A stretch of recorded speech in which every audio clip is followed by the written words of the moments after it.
Les facteurs de réussite et les facteurs d'échec. Ton désir d'innovation et de changement peut être soutenu par une vision claire, découlant d'objectifs définis et partagés par toutes les parties. Toutefois, il est important de garder un repérage que ton projet peut être porteur de succès ou d'échec. Les facteurs de succès. Ton désir de changement doit avoir comme socle, comme soubassement, une idée, si petite soit-elle, du changement, de ce qui est attendu. Ainsi, toi, en tant que directeur ou directrice, souhaitant porter un changement dans ton école, tu dois avoir une vision claire et positive du changement voulu. Et c'est seulement de la sorte que tu seras capable de l'expliquer et de le partager aux différents collaborateurs ou partenaires, de susciter leur intérêt et adhésion et de favoriser leur participation à la conception de ce projet de changement. Pour que ce changement ait la chance de porter ses fruits, tu devras être fin stratège et user de tes talents de communicateur pour faire passer le message. Les facteurs d'échec.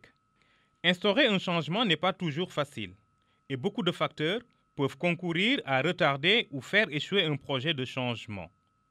On peut citer parmi ceux-ci la non-adhésion des principaux acteurs, la négligence des problèmes qui se posent, le manque d'outils de pilotage adéquats, une mauvaise formalisation de ce qui est attendu des collaborateurs, une vision non clarifiée ou non partagée. En somme, en tant que directeur, pédagogue ou directrice pédagogue, pour mobiliser tes collaborateurs et susciter l'intérêt, l'adhésion ou la participation, tu ne saurais te suffire d'une information par correspondance. L'information écrite ne suffit pas. Il faut également leur présence. Les éléments constitutifs d'un conflit. Les conflits ont souvent comme source des intérêts divergents. Ils ne sont pas toujours apparents. Cette source peut conduire à des oppositions qui se manifestent de façon conflictuelle et dont la cause n'est pas toujours claire et bien exprimée.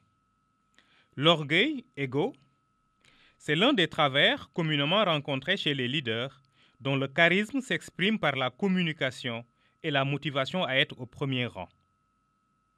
Certains directeurs leaders ou directrices leaders aiment exposer leur opinion de façon autoritaire.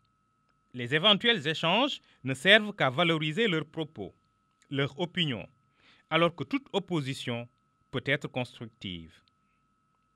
Ils recherchent généralement la joute verbale pour asseoir leur supériorité oratoire. L'incompréhension. Elle est souvent le fruit d'une erreur d'interprétation, l'expression de malentendus issus d'un simple constat d'une situation, statu quo, au lieu de chercher à comprendre ce qui s'exprime par ce conflit. Si elle n'est pas très tôt levée, elle dégénère vers une complexité émotionnelle, un conflit durable, conflit qui peut être résolu si chacun prend le temps de s'écouter et de se comprendre. Le directeur ou la directrice responsable du service a l'obligation de jouer le rôle de médiateur ou médiatrice et de trouver une solution définitivement acceptable aux yeux de tous, sinon le conflit ressurgira. Règlement des conflits. La résolution de problèmes, c'est l'aptitude à mettre en commun les capacités et les talents permettant d'évaluer les différents aspects d'un problème, du début à la fin, de l'identification à la résolution de celui-ci. Les dysfonctionnements sont inhérents à tout système organisationnel. Au lieu de te plaindre, tu dois trouver une réponse pertinente aux désagréments générés par le système. L'attitude que tu devras adopter envers toutes les parties associées au conflit consiste à évaluer les forces et les risques en présence. Ce qui est primordial, c'est de mettre en place une stratégie optimale, stratégie qu'il convient d'adapter en fonction de la situation pour trouver la meilleure réponse au conflit en cours. Analyser les raisons des conflits et mettre en œuvre la stratégie opérationnelle optimale pour régler les différends entre les protagonistes et trouver l'issue la plus adaptée. Tous les conflits ont une fin, et sortir d'un conflit peut être un formidable outil pour construire l'avenir. C'est même nécessaire et parfois salvateur. Il est vrai que le conflit nuit au climat social de l'établissement, mais dans une certaine mesure, il peut également être positif, car il permet parfois de résoudre les dysfonctionnements dans le travail et d'en sortir grandi.